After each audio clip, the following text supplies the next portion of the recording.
Buen día, se abre la audiencia en vista pública en el expediente 1414 del presente año, formado por amparo en única instancia, promovido por la Superintendencia de Administración Tributaria contra la Corte Suprema de Justicia, Cámara Civil. El señor secretario general de la Corte hará relación del acto reclamado y de las peticiones de fondo formuladas por la postulante y efectuará las advertencias reglamentarias de la presente audiencia. Queda en el uso de la palabra el abogado secretario de la Corte. Gracias, señor presidente. La Superintendencia de Administración Tributaria, como promotora de la acción de amparo, señaló como acto reclamado la sentencia de casación fechada el 14 de febrero de 2017, dictada por la Corte Suprema de Justicia, Cámara Civil, dentro del recurso de casación número 01002-2016-00139, por medio de la cual resolvió desestima el recurso de casación. Con base en los argumentos de hecho y de derecho que quedaron contenidos en el escrito inicial de la acción, solicita que oportunamente se otorgue amparo a la Superintendencia de Administración Tributaria, a quien se le debe restablecer en el goce de sus derechos constitucionales y legales afectados, y como consecuencia se deje en suspenso definitiva la resolución que constituye el acto reclamado y en consecuencia se ordene emitir la resolución que en derecho corresponde. De conformidad con lo que establece el artículo 67 del Acuerdo 1-2013 de esta Corte, quien haga uso de la palabra en esta audiencia deberá dirigirse directamente al tribunal, expresar sus alegaciones en forma oral de conformidad con el objeto de la vista pública previsto en el artículo 61 del acuerdo mencionado y no dar lectura a ningún documento salvo que para ello cuente con autorización previa del señor presidente. Deberá concretarse al asunto planteado, ser breve, conciso y preciso en su exposición. Para la exposición de alegaciones, cada una de las partes intervinientes cuenta con un tiempo máximo de 15 minutos. Es todo, señor presidente. Muchas gracias, señor secretario. En tal virtud pueden hacer uso de la palabra en la presente audiencia el solicitante del amparo, en este caso la Superintendencia de Administración Tributaria, por medio de la mandataria especial judicial con representación, abogada Zulma Maite Ávila Herrera, quien actúa con su propio auxilio y quien queda en el uso de la palabra. Gracias, señor presidente. Buenos días, señores magistrados, señor secretario, los presentes en esta sala de audiencias. Previo a dar inicio a mi exposición, solicito autorización, señor presidente, para citar textualmente algunas partes conducentes de la sentencia que provoca agravio a mi representada, así como algunas anotaciones para emitir en forma estructurada mis argumentos. Al lugar puede hacerlo, abogado. Gracias, señor presidente. En consecuencia, en la calidad con que actúo, comparezco a evacuar la presente audiencia y mi exposición será breve y serán presentadas las partes orales por las cuales mi representada considera que se le provocó agravio constitucional, razón por la cual promovió la presente acción de amparo. Previo a ello, los antecedentes en el presente caso concreto se derivan de ajustes formulados en su oportunidad por la Dirección General de Rentas Internas del Ministerio de Finanzas Públicas a la entidad productora de materiales de construcción Hincapié Sociedad Anónima. Es importante hacer referencia a que los ajustes formulados al impuesto de timbre fiscal y papel sellado especial para protocolos, en este caso, corresponden al periodo impositivo del año 1996. De la verificación efectuada, se constató que la entidad contribuyente pagó dividendos y no fue pagado el impuesto correspondiente. Constan las actuaciones que se emitieron cupones y se establece que en los cupones 15, 16 y 17 sí fue pagado el impuesto, no así en el cupón número 18. En tal sentido, se le determinó la obligación tributaria por medio de la resolución correspondiente. La entidad, no conforme con ello, interpuso recurso de revocatoria oportunamente, el cual fue conocido por el directorio de la Superintendencia de Administración Tributaria, que al verificar y constatar que efectivamente se había pagado dividendos por medio del cupón número 18, pues confirmó el ajuste formulado. La entidad, no de acuerdo con esta resolución, impugna por medio del proceso contencioso administrativo y oportunamente la Sala Segunda del Tribunal de lo Contencioso Administrativo profirió la sentencia declarando con lugar la demanda presentada por la entidad contribuyente.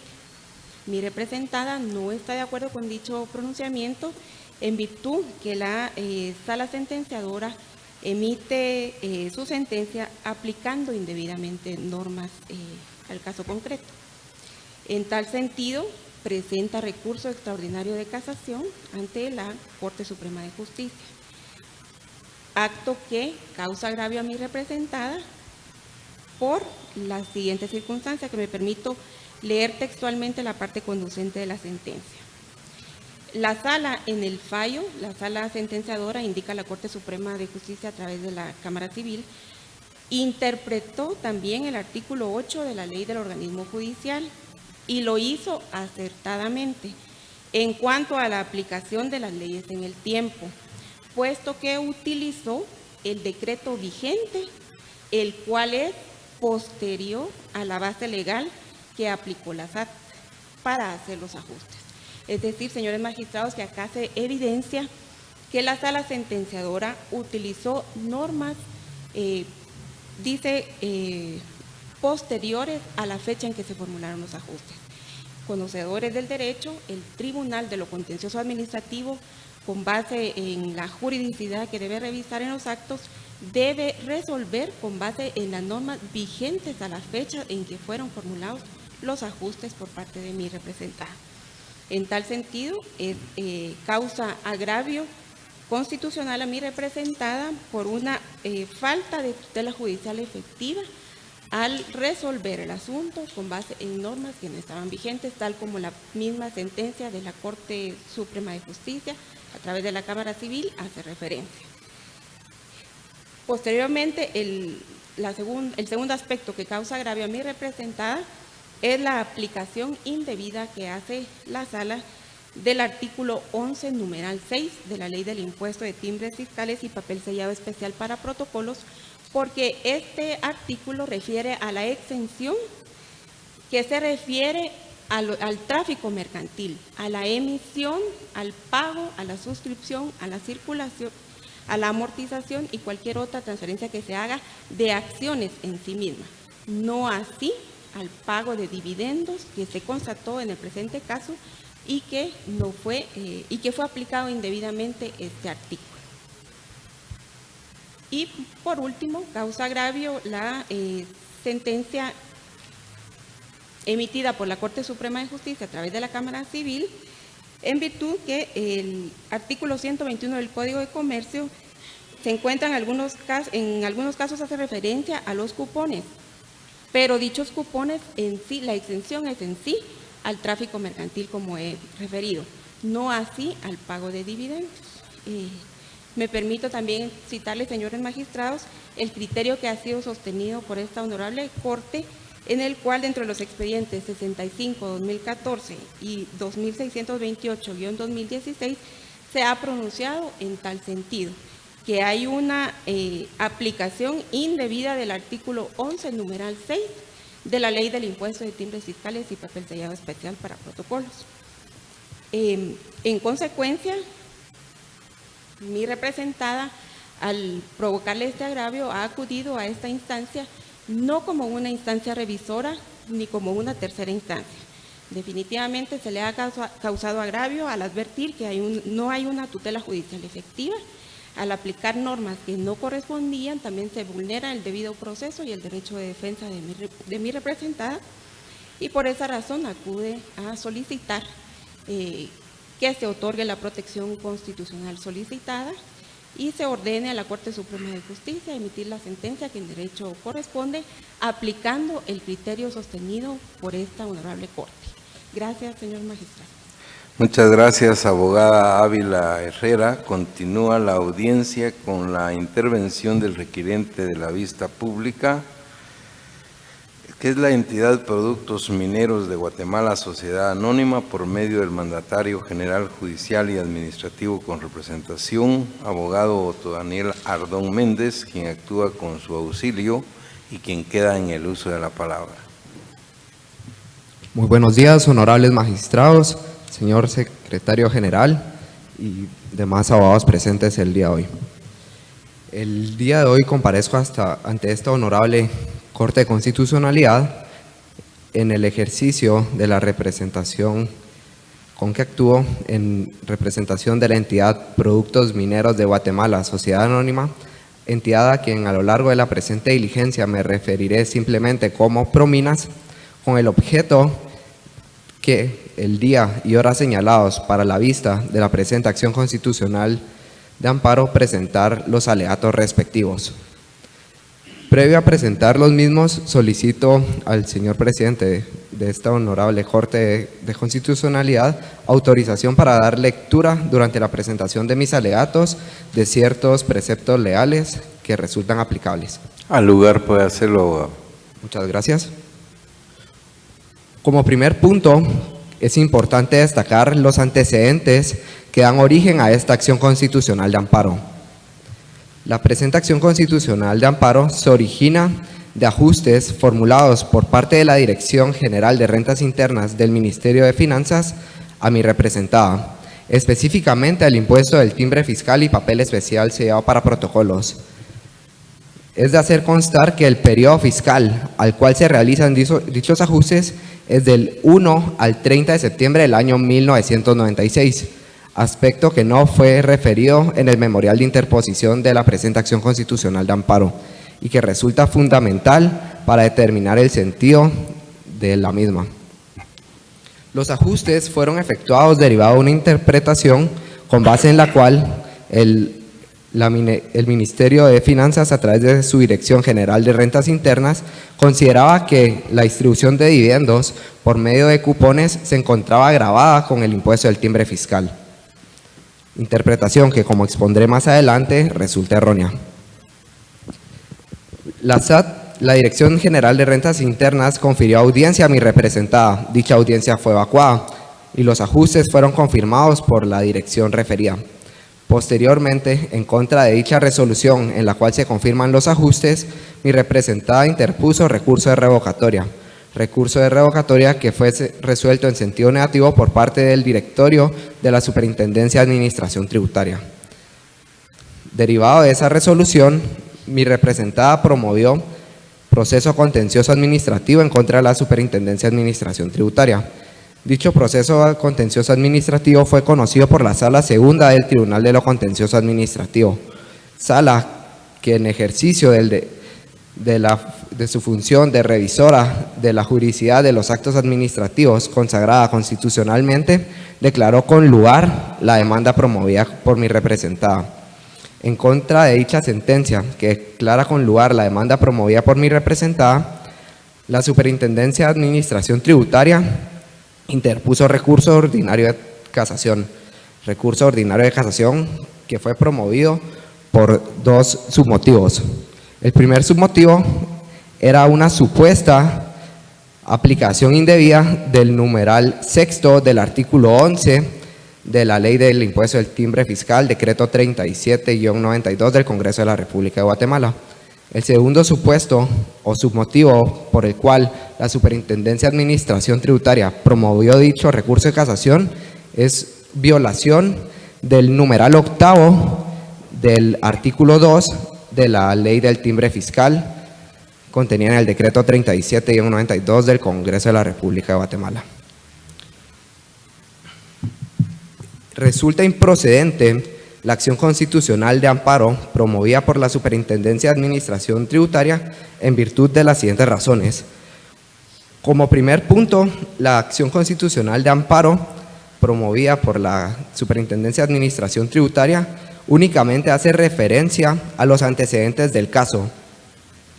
Narra nuevamente cuál fue el procedimiento administrativo que siguió el ajuste y la consideración de la Superintendencia de Administración Tributaria.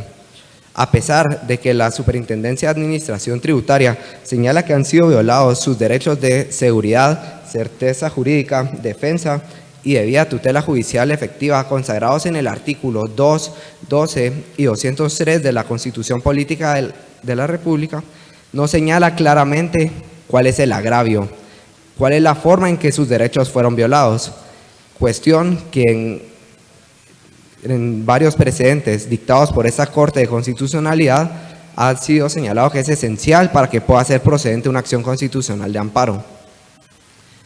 Dado que la SAT únicamente hace referencia a los antecedentes del caso y a los supuestos por los cuales considera que el ajuste planteado a mi representada es procedente, resulta evidente que su intención es que esta Corte de Constitucionalidad se constituya en una tercera instancia o una instancia revisora, función que también esta Corte ha establecido que no le corresponde.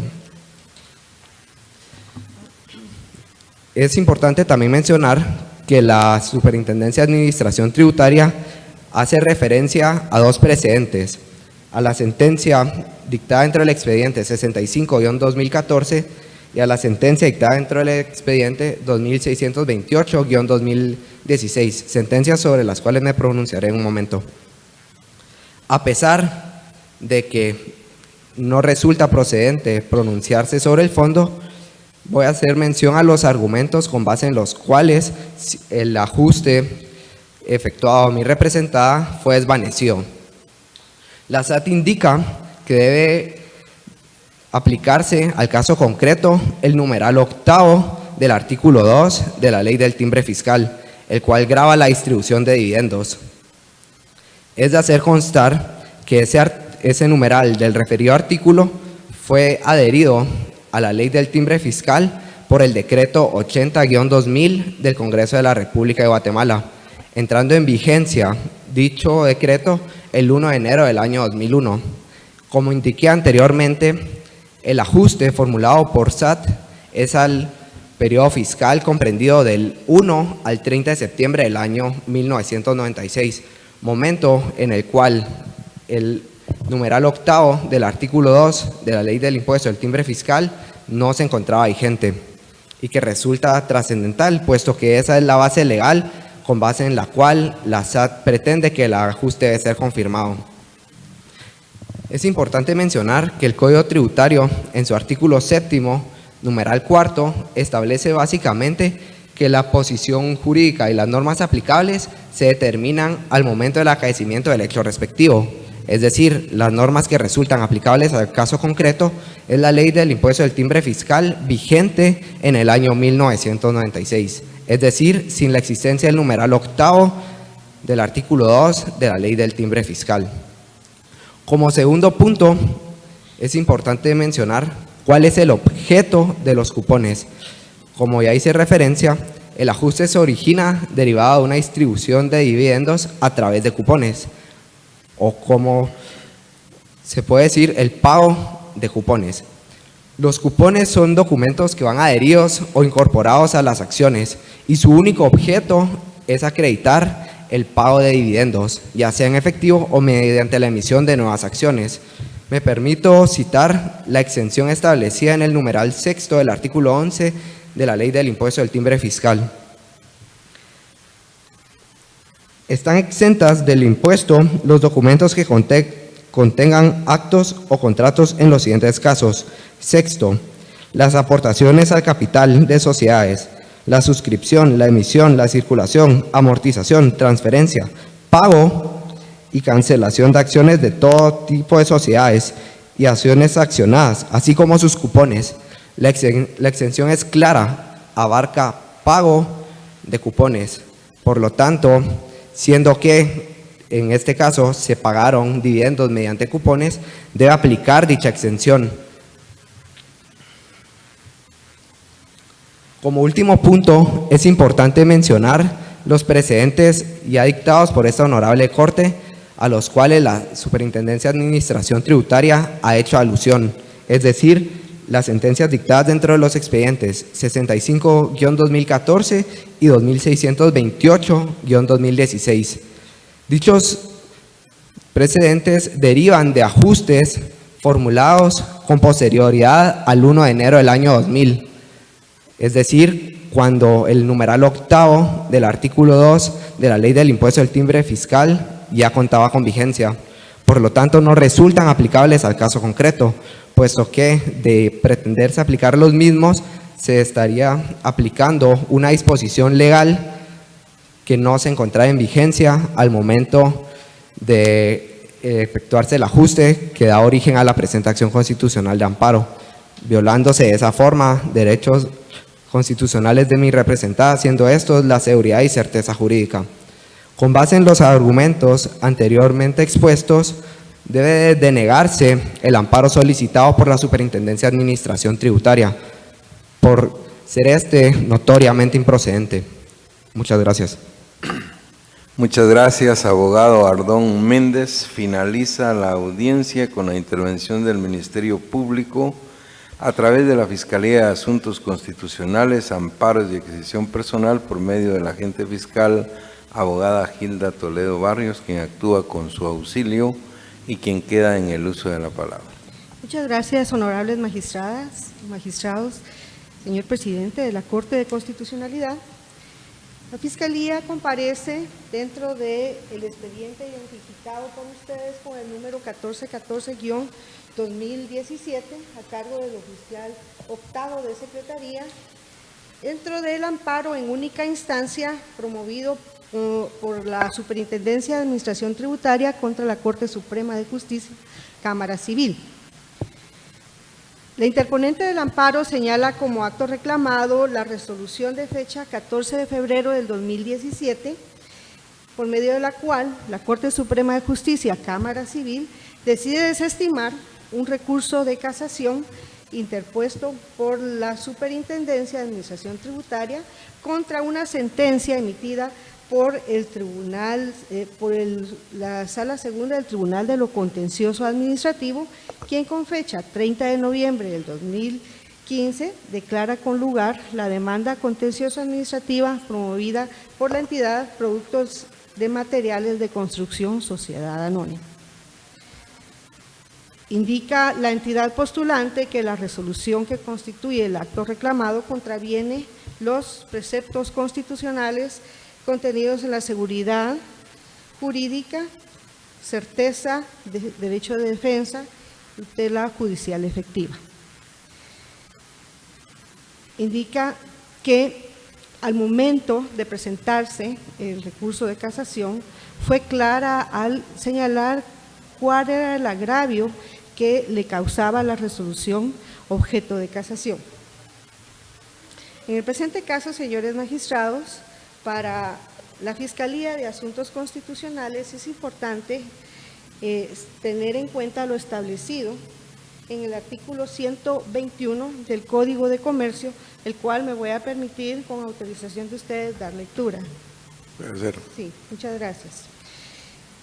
El decreto número 2-70, en su artículo 121, establece cupones, en su acápite dice, cupones en las acciones. Las acciones podrán llevar adheridos cupones que se desprenderán del título y se entregarán a la sociedad contra el pago de dividendos. Los cupones podrán ser al portador aun cuando el título sea nominativo.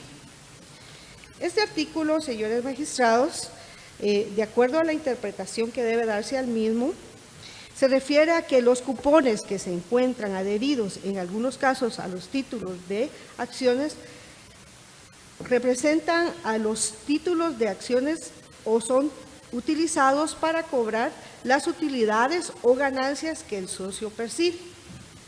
De esa cuenta, señores magistrados, estos emolumentos sí están sujetos al pago del impuesto que regula la ley del impuesto de timbres fiscales y papel especial para protocolo, de acuerdo a lo establecido en el artículo 2, numeral 8 de la ley citada. Por lo tanto, a criterio de la Fiscalía, la exención directa que contiene el artículo 11, numeral 6 de la ley citada, es aplicable únicamente para las aportaciones al capital de las sociedades y asociaciones accionadas. Por lo que en el presente caso, señores magistrados, a criterio de la Fiscalía, La autoridad recurrida, al emitir el acto reclamado en el presente caso, sí ha actuado en forma arbitraria con abuso de autoridad, circunstancia que es aplicable lo dispuesto en el artículo 10 de la Ley de Amparo en los incisos A y B, así como el inciso D, ya que en el presente caso, a criterio de la Fiscalía, sí se atenta con la tutela judicial efectiva. La Corte de Constitucionalidad ha manifestado respecto a este principio que debe de entenderse por el derecho a una tutela judicial efectiva y no es solamente respetar cada una de las fases del proceso, sino también a resolver de acuerdo a lo que obra dentro de los antecedentes del proceso en donde se emite la resolución. También la Corte de Constitucionalidad se ha pronunciado en cuanto a que el principio de tutela judicial efectiva consiste en el derecho o la garantía que tiene el justiciable de acudir a los órganos de justicia para solicitar un derecho legítimo. De esa cuenta, señores magistrados, con todo respeto en esta oportunidad, la Fiscalía considera que la protección constitucional debe ser otorgada y en sentencia se deje sin efecto la resolución que constituye el acto reclamado, ya que sí constituye un agravio lo resuelto por la autoridad recurrida a la entidad postulante del presente amparo. Únicamente, señor ministro. Muchas gracias, abogada Toledo Barrios. Se clausura la presente audiencia. Buen día.